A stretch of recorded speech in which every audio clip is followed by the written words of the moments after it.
Baca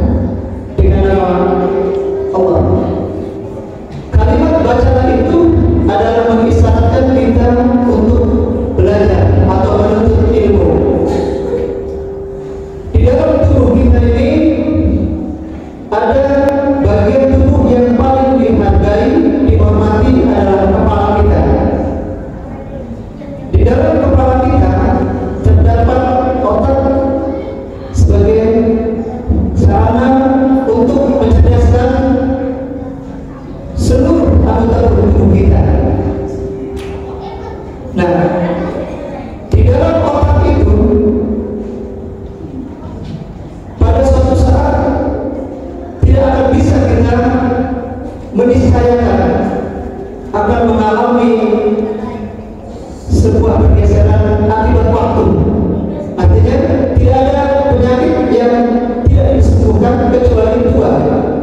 Semakin lama kita akan berkurang kemampuan berpikir kita, maka salah satu obat untuk otak kita adalah membaca. Membaca itu adalah menuntut ilmu. Jadi obat untuk mengurangi kebingungan adalah membaca. Jadi usahakan kita selalu belajar, terutama membaca Al-Quran. Jadi kita dapat simpulkan kenapa belajar tidak bisa kita berhenti sampai akhir hayat kita. Salah satunya adalah menjaga anggota tubuh kita yang paling berharga, yaitu kepala kita, agar pada saat kita meninggalkan dunia yang fana ini masih dalam keadaan yang sempurna. Kita tidak bisa mengurangi usia, tetapi menangguhkan. Banyak orang yang dalam usia yang sudah lanjut tetapi masih cerdas otaknya, masih tidak pikul itu karena membaca. Yang kedua, kenapa kita diwajibkan untuk menuntut ilmu? Karena menuntut ilmu itu sudah diwajibkan sebagaimana hadis yang pertama tadi, thalabul ilmi fardhatun 'ala kulli muslim wal muslimat. Bahkan thalabul ilmi walau bisin, menuntut ilmu itu tuntutlah ilmu walau sampai ke negeri Cina, bisin Cina. Karena pada saat itu peradaban yang paling maju adalah negeri Cina. Bahkan mungkin sampai sekarang negeri Cina banyak orang-orang yang datang ke berbagai negara itu mengisahkan bahwa pada saat itu peradaban yang paling maju adalah di Cina. Maka kita harus menuntut ilmu walaupun sampai ke negeri Cina. Selanjutnya, kenapa kita harus menuntut ilmu? Karena menuntut ilmu itu adalah memperbaiki akhlak kita. Memperbaiki akhlak kita.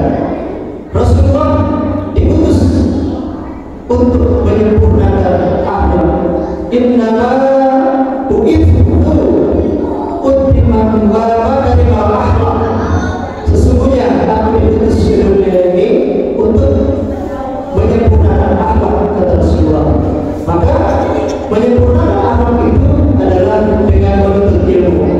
Karena orang yang menuntut ilmu itu pada akhirnya dia akan menjadi seorang yang bijak.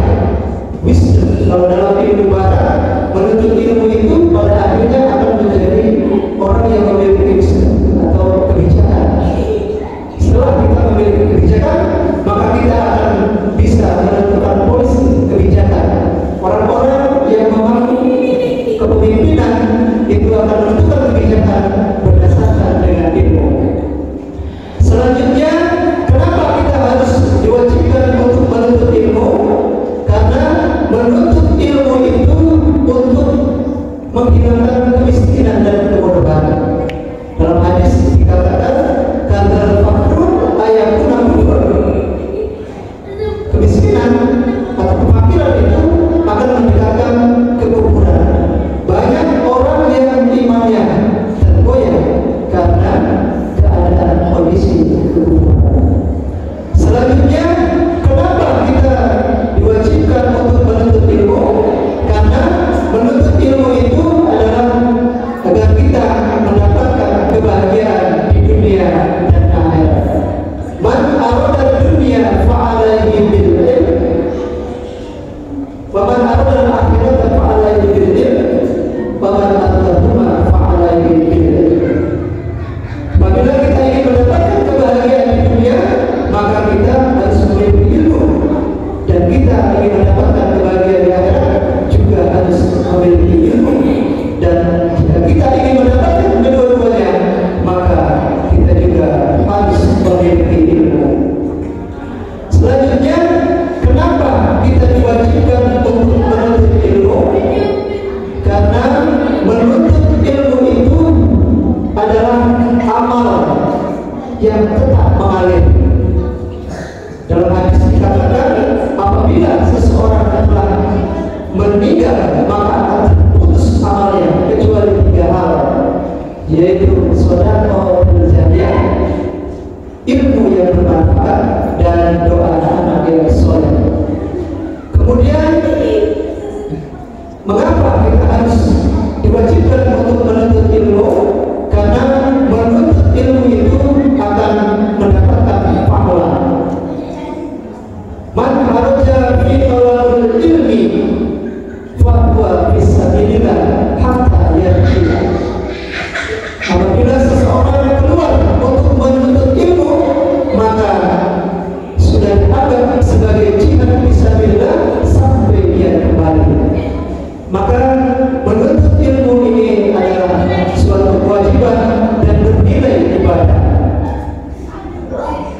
memiliki hafalan kita yang panjang, yang banyak, kemudian kita ulang-ulang, maka itulah akan dianggap sebagai zikir kita. Hadirin kaum muslimin jamaah Jumat rahimahullah. Selanjutnya banyak kisah para nabi, para sahabat yang kita jadikan pelajaran bagaimana dia yang menuntut ilmu. Pada zaman Nabi kita lihat pada masa Nabi Musa. Pada suatu ketika ada salah satu umat Nabi Musa mengatakan, siapa orang yang paling berilmu? Lalu Nabi Musa menjawab, aku. Lalu Nabi Musa mendapat teguran dari Allah bahwa kita tidak boleh menisbatkan kemampuan itu berada pada diri kita. Bahkan Allah mengatakan ada orang yang lebih pintar daripada Nabi Musa. Maka mendengar kalimat itu, Nabi Musa pergi menuntut ilmu. Dalam sejarah dikatakan perjalanan panjang Nabi Musa untuk menuntut ilmu itu pada akhirnya mendapatkan ilmu dan kemudian bisa dijadikan pelajaran bahwa Nabi Musa saja yang sudah dianggap memiliki mukjizat ilmu dan yang sudah banyak masih tetap menuntut ilmu. Kemudian menjadi pelajaran kita, menuntut ilmu itu tidak secepat kilat, tetapi perlu waktu proses yang panjang. Selanjutnya Nabi Musa juga dianggap dia memiliki kaum, walaupun punya tanggung jawab mengedepankan ilmu demi kebahagiaan kaumnya juga. Selanjutnya pada masa Nabi Sulaiman juga yang kita bisa jadikan pelajaran, pada saat itu ada burung bubur. Ketika dia datang makan, dia pergi tidak kumpul. Maka Nabi Sulaiman sudah berkata bahwa ketika dia datang nanti akan saya tanya, dan mungkin akan dijadikan hukuman jika tanya dia tidak bisa menjawab. Maka ketika datang, Nabi pun menjawab dengan berbagai macam ilmu bahwa dia telah pergi ke negeri Saba, kemudian menemukan istana Ratu Balqis, dan dengan ilmunya dia tidak dari ilmu Nabi Sulaiman. Bahkan pada akhirnya ketika Ratu Balqis diajak ke negeri Sulaiman, kemudian dia kasih kepada siapa yang bisa memindahkan istana Ratu Balqis ke negara Nabi Sulaiman. Maka pada saat itu dalam riwayat dikatakan Jibril, sebelum Anda berdiri ya Nabi. Sementara kemudian ada juga seorang ahli kitab, sebelum mata Anda berdiri ya Nabi Sulaiman. Maka dengan ilmu yang dimiliki oleh ahli kitab itu, para musuh atau para Jibril dan lainnya mengakui bahwa ilmu seorang ahli kitab itu perlu diakui. Hadirin kaum muslimin jamaah rahimahullah. Selanjutnya pada masa sahabat Nabi juga banyak yang kita jadikan sebagai referensi untuk dijadikan bagaimana menuntut ilmu. Kita lihat Abdullah bin Mas'ud, dia dianggap sebagai sahabat kegelapan atau sahabat yang memantau rahasia Nabi, karena pada saat itu dia yang belajar dengan Nabi, melayani Nabi, kemudian dia memiliki bacaan Al-Quran yang bagus. Bahkan ketika ada orang yang bertanya siapa yang paling bagus bacaan Al-Quran, maka lihatlah bacaan Abdullah bin Mas'ud. Ketika kita ingin melihat sebagaimana Al-Quran diturunkan pertama kali, begitu kata Rasulullah,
Ya